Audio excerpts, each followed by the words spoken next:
This is another palette builder. We're looking at how we can help folks understand what it takes to go and build their own spice rub for whether they're doing grilling, smoking, slow roasting. It's the basics of spice rub making, and it really is the easiest thing you can do. No recipe is necessary, but you have to trust your palate. Head over to kcknh.com, find me on Facebook, Instagram, and YouTube, and be sure to like, subscribe, and share. Now, off the top, it's important to know about shelf life. Spices have potency that you want to take a look at, so whether it's whole, powder, a dried floral, or a mixture, they all have different shelf life with the potency level of the spices. You always want to make sure that you're working with the freshest as possible. Now, the storage is just as important as well with that shelf life and how it's kept, if it's mixed together. Your best by dates are not something you have to follow because let's face it, if you're going crazy in the kitchen, you're going to be moving product. The only thing that's got an exception is your salt. Now, storage is very important here because it's got to be cool, dark, and dry where you're storing your spices, and they need to be away from the cooking area with tightly sealed, non-porous containers. Now, refrigeration is not necessary unless you've made a seasoned oil.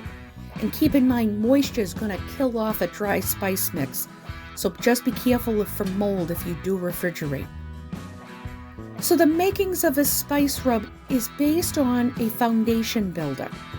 So automatically we have to consider different categories. So salt, savory, smoky. Salt is basic, it is what it is. Savory and smoky are going to have different family members, if you will. Some are going to be a little more intense than the other. Some may have more smoke. It may have more fire flavor to it. So it's really up to you on what you're going to work with. And then we can't forget the important building blocks of sweet, spicy, and heat. Your sweet is basic. Thank God they kept things basic. Spicy and heat are definitely going to be something you're going to want to be careful of. We definitely also want to consider the dried pepper variety that you're going to use as well if you incorporate that into your spice rub mix. They all have different family members. So we want to keep in mind the amount of sugar in your rub is definitely something to be careful of, but slow cooked barbecue really does a beautiful job. Should be balanced with your salt. Now, it does require you trusting your palate and knowing your own personal heat and spice preference. I don't know how salty you like things, so that's all up to you. Now, with these starting points, your foundation is kosher salt, black pepper, and granulated garlic. So equal parts means if you used a tablespoon for each of those, you're going to continue to use that. And then you also can use weighed amounts as well. If you use a scale, that's also very important to build a balanced foundation of spices. Now, we want to take a look at, you can leave it alone as is. That's an all-purpose spice rub. You don't have to go crazy on this, but it's so fun to experiment. And it's all up to you. What flavors do you want to come together? What proteins are you working with? What vegetables? It's a lot of fun, folks. So don't let this intimidate you.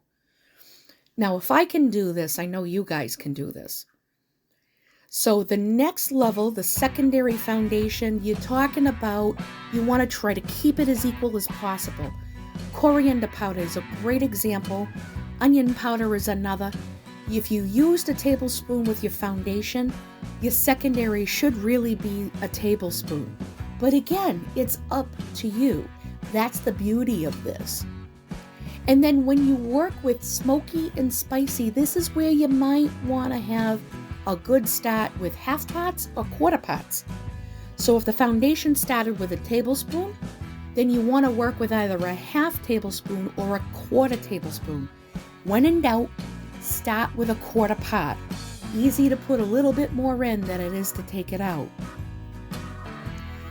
Now, there are considerations between garlic powder, granulated garlic, onion powder versus granulated onion, and the differences between chili flakes and red pepper flakes.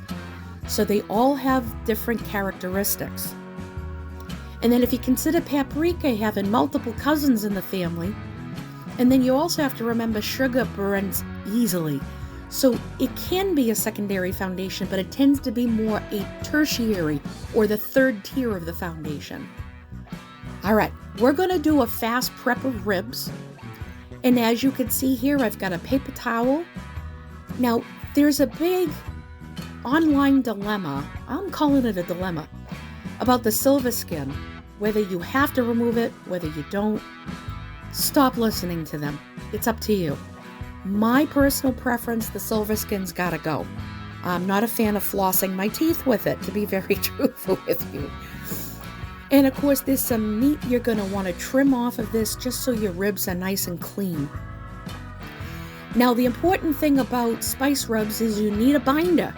That binder is going to help get that spice rub to glue onto the meat in a binder format.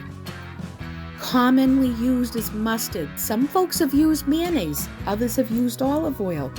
But let's face it, mustard is cheap, which is why it's the most commonly used binder for applying a spice rub.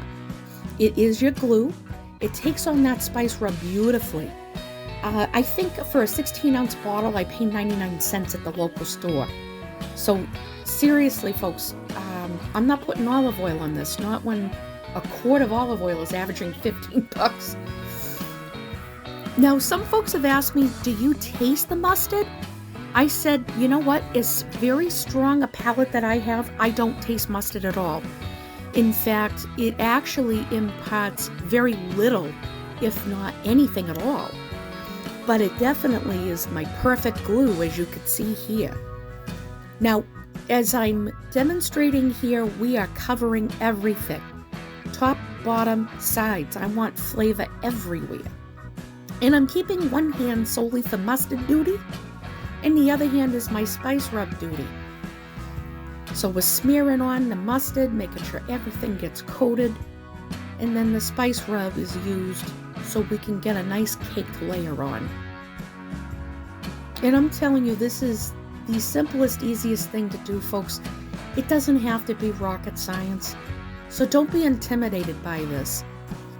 I find creativity is the most mind-blowing thing here. So we have some grilled ribs here with a homemade sauce. And look at the bark from the spice rub. We got some nice roasted vegetables here. Anyone can do this, guys. It's so easy. All the effort put into a tasty rub is going to pay off.